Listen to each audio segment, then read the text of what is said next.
பேரன்பு கொண்ட பெரியவர்களே, திராவிட முன்னேற்றக் கழகம் அண்ணாவின் தலைமையில் 1967 ஆட்சியில் அமர்ந்தார்கள். கடமை, கண்ணியம், கட்டுப்பாடு என்ற 3 கொள்கையால் திராவிட முன்னேற்றக் கழகம் ஆட்சியிலே அமர்ந்தது. அண்ணாவின் மறைவிற்கு முன்னால் திராவிட முன்னேற்றக் கழகத்தினுடைய தலைவராக முத்தமிழறிஞர் டாக்டர் கலைஞர் அவர்கள் பதவியேற்றார்கள். அவர்கள் பதவியேற்றதற்கு பின்னால் 50 முழக்கங்களை உருவாக்கினார்கள். அண்ணாவின் வழியில் அயராது உழைப்போம், ஆதிக்கமற்ற சமுதாய அமைப்பை தீர்வோம், இந்தியை என்றைக்கு எதிர்ப்போம், வன்முறை தவிர்த்து வறுமையை வெல்வோம், மாநிலத்திலே சுயாட்சி, மத்தியிலே கூட்டாட்சி என்று சொல்லக்கூடிய அளவுக்கு ஒரு 50 முழக்கங்களை தமிழ்நாட்டு மக்களுக்கு அறிமுகம் செய்து முத்தமிழ் டாக்டர் கலைஞர் அவர்கள் அண்ணாவிற்கு பின்னாலே ஆட்சியில் அமர்ந்தார்கள். 50 முழக்கங்களை முழங்கிய முத்தமிழ் டாக்டர் கலைஞர் அவர்கள் தமிழ்நாட்டிலே 5 முறை ஆட்சியில் அமர்ந்தார்கள். தமிழ்நாட்டு மக்களுக்காக பல்வேறு திட்டங்களை உருவாக்கி கொடுத்தார்கள். உலக வரலாற்றிலே அனைத்து சாதிகளும் அச்சராகலாம் என்ற ஒரு மிகப்பெரிய சட்டத்தை இந்திய துணைக்கட்டத்திலே கொண்டு வந்ததுதான் முத்தமிழறிஞர் கலைஞர் அவர்கள். சுதந்திர தினாவிலே கோட்டையிலே கொடியேற்றுகின்ற ஒரு மிகப்பெரிய வரலாற்று சிறப்புமிக்க சட்டத்தை உருவாக்கி கொடுத்தவர் முத்தமிழறிஞர் கலைஞர் அவர்கள். அவர் கொண்டு வந்த திட்டத்தால் தான் இன்றைக்கு இந்தியாவில் இருக்கின்ற அனைத்து மாநிலங்களும் சுதந்திர தின ஆகஸ்ட் 15 கொடியை இன்றைக்கு இந்தியாவில் உள்ள அனைத்து மாநிலங்களும் கொடியேற்றி கொண்டிருக்கிற முதலமைச்சர்கள் கொடியேற்றுகின்ற வாய்ப்பை பெற்றிருக்கிறார்கள். அதுபோன்றுதான் இப்பொழுது இனமான தளபதி அவர்கள் முத்தமிழறிஞர் கலைஞர் அவர்கள் போன்று பல்வேறு திட்டங்களை அறிமுகப்படுத்தியிருக்கிறார்கள். தமிழ்நாட்டுடைய கவர்னராக இருக்கின்ற 6 நடவடிக்கைகள் சட்டமன்றத்தால் நிறைவேற்ற அனுப்பப்படுகின்ற பல்வேறு சட்டங்களையும் தொகுப்புகளையும் கிடைப்பிலே போட்டுவிட்டார்.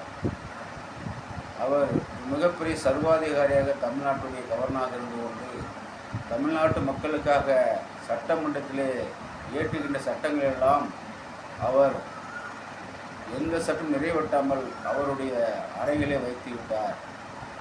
பொறுமையாக இருந்த முத்தமிழறிஞர் கலைஞருடைய திராவிட மாடல் ஆட்சி நடத்தி கொண்டிருக்கிற இனமான தளபதி அவர்கள் இன்றைக்கு உச்சநீதிமன்றத்திலே வழக்கு தொடர்ந்து இன்றைக்கு ஆர்என்டபி அவர்கள் எந்த சட்டங்களையும் நிறுத்தக்கூடாது, உடனடியாக சட்டமன்றத்துடைய கோப்புகளெல்லாம் கையெழுத்து போட்டு அனுப்ப வேண்டும் என்று சொல்லி இன்றைக்கு உச்சநீதிமன்றம் ஒரு வரலாற்று சிறப்புமிக்க தீர்ப்பை சொல்லியிருக்கிறது.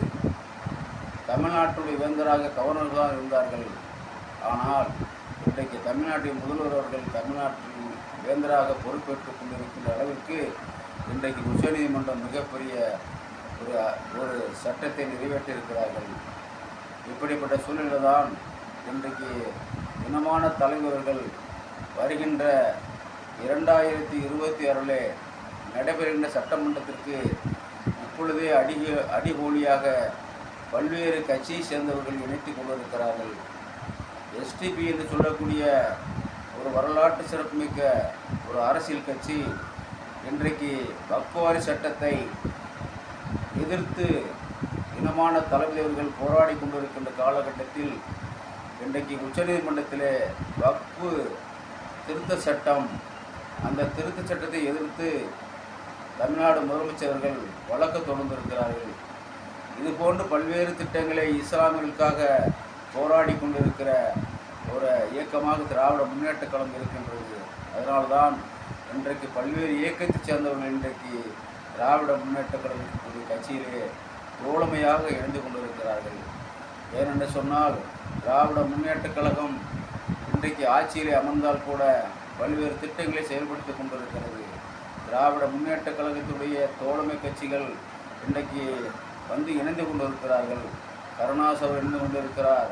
அதே போன்று பல்வேறு இயக்கத்தை சேர்ந்தவர்கள் இன்றைக்கு திராவிட முன்னேற்ற கழகத்தில் இருந்து கொண்டிருக்கிறார்கள். 26 200 சட்டமன்ற தொகுதிகளை கைப்பற்ற வேண்டும், 200 உறுப்பினர்களை திராவிட முன்னேற்ற கழகத்தின் சார்பாக சட்டமன்றத்தில் எடுக்க வேண்டும் என்று சொல்லிட்டு பல்வேறு திட்டங்களை திராவிட முன்னேற்ற கழகத்துடைய அடரையர்கள் இன்றைக்கு பயணம் செய்து கொண்டிருக்கிறார்கள். இன்றைக்கு இளம் தலைவராக இருக்கின்ற மரியாதைக்குரிய மாண்பு அமைச்சர் உதயநிதி அவர்கள் இன்றைக்கு இளைஞர்களை விளையாட்டுத்துறையை கையில் எடுத்துக் கொண்டிருக்கிறார்கள். உலகத்தில் இருக்கின்ற எல்லா விளையாட்டு இளைஞர்களும் தமிழ்நாட்டுக்கு வர வேண்டும் என்று சொல்லி பல்வேறு திட்டங்களை தமிழ்நாட்டில் எதிர்த்து கொண்டிருக்கிறார்கள். இதெல்லாம் எதற்கு சொல்கிறோம் சொன்னால், இன்றைக்கு நம்முடைய இனமான தலைவர்கள் 1ஆமிலிருந்து 5ஆம் வரை படித்து கொண்டிருக்கின்ற நம்முடைய குழந்தைகளுக்கு காலை உணவு திட்டத்தை அறிமுகப்படுத்தி இன்றைக்கு நம்முடைய பிள்ளைகள் காலை உணவு சாப்பிட்டு கொண்டிருக்கிறார்கள். இது ஒரு வரலாற்று சிறப்புமிக்க திட்டம். இந்த திட்டம் தமிழ்நாடு மட்டுமல்ல, இந்தியாவில் இருக்கிற அனைத்து மாநிலங்களும் இன்றைக்கு எதிர்பார்த்து கொண்டிருக்கிறார்கள். அதுபோன்று பல்வேறு திட்டங்கள் இன்றைக்கு தமிழ்நாட்டிலே ஒரு முறையான அரசியலாக வளர்ந்து கொண்டிருக்கிறது. திராவிட முன்னேற்ற கழகத்தை எதிர்த்து 26 நடைபெறுகின்ற சட்டமன்ற தேர்தலிலே எதிர்த்து நிற்பதற்கு யாருக்கும் தகுதி இல்லாமல் தான் இன்றைக்கு அரசியல் வந்து கொண்டிருக்கிறார்கள்.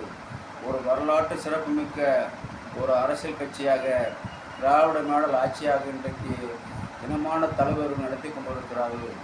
இருக்கின்ற தமிழ்நாட்டின் அனைத்து கட்சிகளும் இன்றைக்கு திராவிட முன்னேற்ற கழகத்திலே இணைய வேண்டும் என்று ஆர்வமாக வந்து கொண்டிருக்கிறார்கள். ஏனென்று சொன்னால், ஒரு முறையான ஆட்சி தமிழ்நாட்டில் நடைபெற்றிருக்கிறது. மத்தியில் இருக்கின்ற ஒரு அரசு, மத்தியில் இருக்கிற ஒன்றிய அரசு திராவிட முன்னேற்ற கழகத்தை அழிக்க வேண்டும், ஒழிக்க வேண்டும் என்று சொல்லி பல்வேறு திட்டங்களை மத்தியிலே வைத்திருக்கிறார்கள். நாம் கேட்கின்ற எந்த நிதியையும் தராமல் இன்றைக்கு மத்தியிலே வைத்து கொண்டிருக்கிறார்கள். எந்த நிதியும் தேவையில்லை, எங்கள் நிதியிலே இந்த ஆட்சியை நடத்தி காட்டுவேன் என்று சொல்லி ஒரு வரலாற்று சிறப்புமிக்க ஆட்சியை தமிழ்நாட்டிலே இனமான தலைமை நடத்தி கொண்டிருக்கிறார். ஏனென்று சொன்னால், இன்றைக்கு நாடாளுமன்றத்திற்கு 39 நாடாளுமன்ற உறுப்பி இன்றைக்கு ஒரு மிகப்பெரிய வரலாற்று சிறப்புமிக்க 3வது எதிர்க்கட்சியாக தமிழ்நாட்டிலிருந்து நம்முடைய எம்பி சென்றிருக்கிறார்கள். அதற்காகத்தான் சொல்லுகிறோம், நீங்கள் திராவிட முன்னேற்ற கழகத்துடைய கொள்கை கோட்பாடுகளிலே இன்றைக்கு தமிழ்நாட்டு மக்கள் எதிர்பார்த்து கொண்டிருக்கின்ற திட்டங்கள், மகளிர் உரிமை தொகை இன்னைக்கு கொடுத்து கொண்டிருக்கிறார்கள். 1,15,00,000 பெண்கள் மகளிர் உரிமை தொகை இன்னைக்கு பெற்று கொண்டிருக்கிறார்கள்.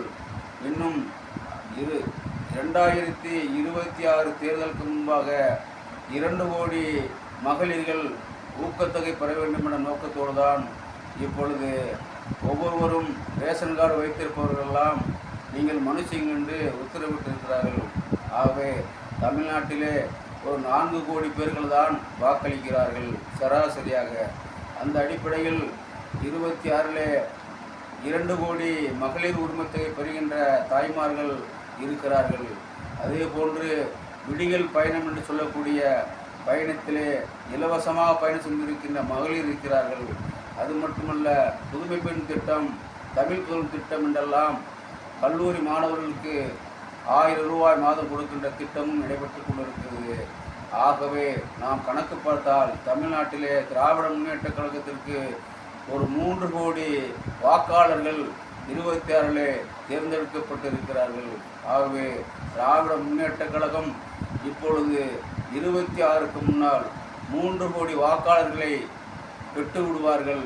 ஆகவே இன்றைக்கு இனமான தலைவர்கள் 200 சட்டமன்ற உறுப்பினர்களை திராவிட முன்னேற்ற கழகத்தின் சார்பாக வெற்றி பெற வைக்க வேண்டும் என்று சொல்லி இன்றைக்கு நம்முடைய மக்கள் ஆர்வமாக ஒவ்வொரு கிராமங்களிலும் இன்றைக்கு மக்கள் கவனமாக இருந்து கொண்டிருக்கிறார்கள். அதற்காகத்தான் சொல்லுகிறேன், திராவிட முன்னேற்ற கழகத்தின் அடிச்சுவட்டிலே வளர்ந்து கொண்டிருக்கிற கிராமங்கள் இன்றைக்கி வளர்ச்சிப்பட்டு இருக்கிறது.